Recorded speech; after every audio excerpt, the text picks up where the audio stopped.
जब भी कुछ होता है लोग तिजारती पहलू निकाल लेते हैं, हर बात में तराजू निकाल लेते हैं।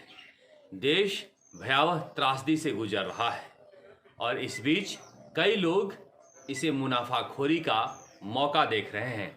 जिस तरह से ऑक्सीजन और रेमडेसिविर जैसी दवाओं की कालाबाजारी हो रही है, मानवता के खिलाफ इससे बड़ी दुश्मनी कोई हो नहीं सकती है।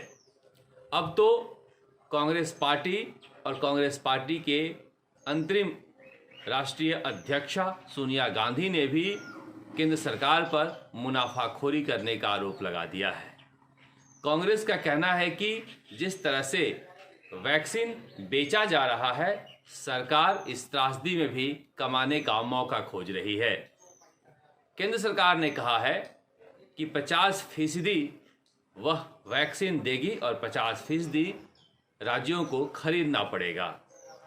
राजस्थान के मुख्यमंत्री अशोक गहलोत ने प्रधानमंत्री को चिट्ठी लिखी है कि आप इस तरह से नहीं कर सकते हैं, सभी लोगों को वैक्सीन लगाने के लिए आप मुफ्त में दीजिए। इस बीच मध्य प्रदेश और उत्तर प्रदेश जैसे राज्यों के मुख्यमंत्री, बिहार जैसे राज्यों के मुख्यमंत्री ने घोषणा कर दी है कि हम मुफ्त में वैक्सीन लगाएंगे।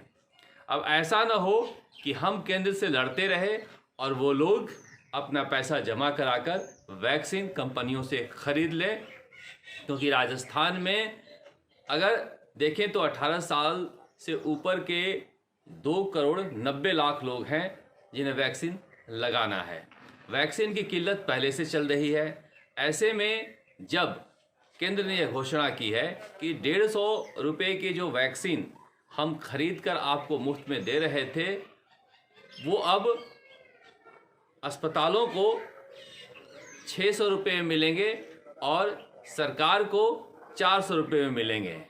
यानी वैक्सीन लगाने की कीमत सरकार के पास 400 से 500 रुपये हो सकती है और प्राइवेट अस्पतालों में जो 250 रुपये में वैक्सीन लग रहे थे वो 700 से लेकर 1000 तक में जा सकती है।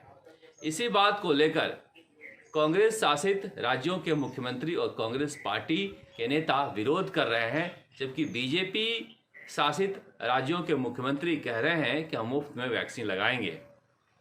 इसीलिए बार बार कहा जा रहा है कि मुख्यमंत्री अशोक गहलोत ने भले ही सही मामला उठाया हो, सही मुद्दा उठाया हो, अपना विरोध जता रहे हों, लेकिन इस तूतू की लड़ाई में कहीं राजस्थान की जनता को भुगतना ना पड़े, हम पैसे की व्यवस्था नहीं कर पाएँ और केंद्र के भरोसे रहें और ऐसे में दूसरे राज्य वैक्सीन लेकर चले जाएं। क्योंकि अभी तक राजस्थान में जो वैक्सीन लगाई गई हैं उनमें 99% कारगर साबित हुई हैं।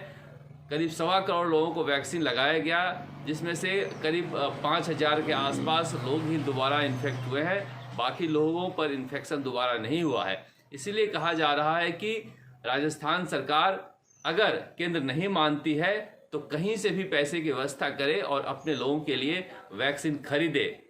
ये सही बात है कि रेमडेसिविर दवा प्रोवाइड करने की जिम्मेदारी केंद्र की है, ऑक्सीजन प्रोवाइड करने की जिम्मेदारी केंद्र की है, वैक्सीन प्रोवाइड करने की जिम्मेदारी केंद्र की है। मगर अगर केंद्र ये जिम्मेदारी नहीं उठा पा रहा है तो मुख्यमंत्री अशोक गहलोत यह नहीं कह सकते हैं कि ये जिम्मेदारी मेरी नहीं है, क्योंकि सूबे के मुख्यमंत्री वही हैं और लोगों ने उन्हें ही चुना है। दूसरी तरफ ऑक्सीजन के जो हालात है, मैंने पहले भी कहा था राजस्थान में ऑक्सीजन की कमी नहीं है, लॉजिस्टिक की कमी है। इतने दिन हो गए, उसके बावजूद कोटा के अस्पताल में अभी तक मरीज भर्ती नहीं किए जा रहे हैं। राजस्थान में मेडिकल सेवाओं के लिए 250 मेट्रिक टन ऑक्सीजन की ज़रूरत है, जबकि औद्योगिक इकाइयाँ 260 मेट्रिक टन ऑक्सीजन बना रही हैं। ऐसे में अगर ऑक्सीजन की कमी हुई है तो ये सरकार की लापरवाही हुई है। मैंने पहले भी कहा था कि लॉजिस्टिक का ध्यान रखना चाहिए। सरकार अगर सचेत रहती तो कम से कम दूसरे राज्यों जैसे हालात हमारे यहाँ नहीं होते, क्योंकि हमारे यहाँ ऑक्सीजन पहले से उत्पादन हो रहे हैं। सिर्फ सरकार को स्ट्रीमलाइन करना था, लेकिन अब जाकर सरकार जागी है, इसीलिए इतना हाहाकार मचा हुआ है। तीसरी बड़ी समस्या मजदूरों को लेकर है। राहुल गांधी ने लॉकडाउन का विरोध किया था। मुख्यमंत्री अशोक गहलोत इस बार कर्फ्यू इसका नाम दिए हैं। जब वो राज्य के लोगों को संबोधित कर रहे थे तो उनके मुंह से लॉकडाउन निकल गया। उन्होंने कहा कि नहीं, इसे लॉकडाउन के बजाय कर्फ्यू भी कहा जा सकता है। ठीक है, कर्फ्यू कह लें, लेकिन जो उस वक्त कांग्रेस का स्टैंड था वो मजदूरों के हालात को लेकर था।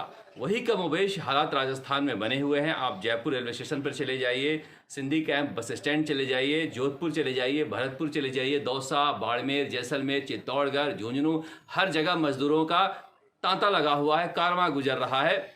इससे संक्रमण फैलेगा। उनके रहने की व्यवस्था, उनके जाने की व्यवस्था, उनके खाने पीने की व्यवस्था करने की जिम्मेदारी सरकार की है और सरकार को इस बारे में सोचना चाहिए।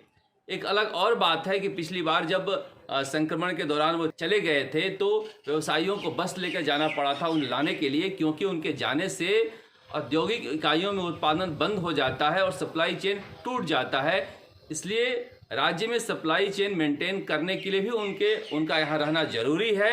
कम से कम मानवता के नाम पर सरकार को मजदूरों के हालात पर ध्यान देना चाहिए। राजस्थान तक के लिए जयपुर से शरद कुमार।